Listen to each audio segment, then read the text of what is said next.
एक बार एक किसान व्यक्ति खेत में जाकर के घास काट रहा था और उसके पास में जो घास काटने वाला हंसिया होता है, जानते हो हंसिया? हाँ, वैसे काटने वाला हंसिया होता है, वो लोहे का बनता है और धूप में, तेज धूप में वो हंसिया एकदम गर्म हो जाता है और उसको लगा कि ये तो बीमार हो गया, इसको बुखार चढ़ गया, एकदम गर्म है। तो वो व्यक्ति डॉक्टर के पास गया।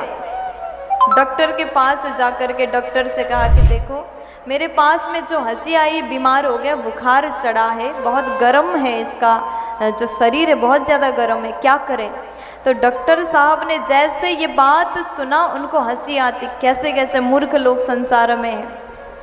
तो डॉक्टर ने कहा कि एक काम करो, इस हंसिया को में रस्सी बांध दो और कुएं में जाकर के 5 मिनट लटका दो, पानी के भीतर इस लोहे को डूबने दो, ये ठीक हो जाएगा। अब उस व्यक्ति ने वही किया, कुएं के पास में चला गया और वहाँ जाकर के रस्सी में लटकाया और हंसिया को पानी के भीतर 5 मिनट रखा और जैसे बाहर निकाला और चेक किया, हंसिया बिल्कुल ठंडा हो गया। अब गर्मी वहाँ नहीं है, बुखार उतर गया। अब उसको लगा, वाह कितना अच्छा डॉक्टर है, कितना जानकार है, कितना ज्ञानी है। अब बड़ा खुश हुआ, अपना काम चलता गया। 1 महीने बाद उसकी बूढ़ी अम्मा को बुखार आता है, पूरा शरीर एकदम गर्म हो जाता है। अब लोग बोले कि जाओ डॉक्टर के पास में अम्मा को लेके जाओ, लेकिन वो व्यक्ति कहता है मेरे पास तो पहले से उपाय मुझे पता है, डॉक्टर के पास जाएंगे तो भी वही इलाज बताएंगे, तो मैं वहाँ जाने से पहले एक काम करता हूँ, वहाँ जाकर के फालतू पैसा कौन देगा। अम्मा को चारपाई में लेटाया और उसमें रस्सी बांधा और कुएं के भीतर अम्मा को 5 मिनट जल में ठंडा करने के लिए रखा। अब 5 मिनट बाद जब अम्मा को बाहर निकाला तो अम्मा का शरीर तो वास्तव में बहुत ठंडा पड़ गया, अम्मा चली गई।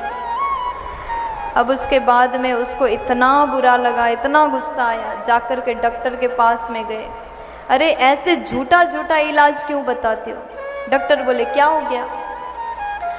तब उसने पूरी बात बताई, जो आपने हंसिया के लिए, हंसिया का तो बुखार उतर गया लेकिन मेरी अम्मा तो चली गई, आपने ऐसा क्यों बोला? तब डॉक्टर बोले कि देखो, तुम्हारे पास ज्ञान तो था, जो मैंने दिया वो हंसिया के लिए था, अम्मा के लिए दूसरा इलाज होता तब बच जाती।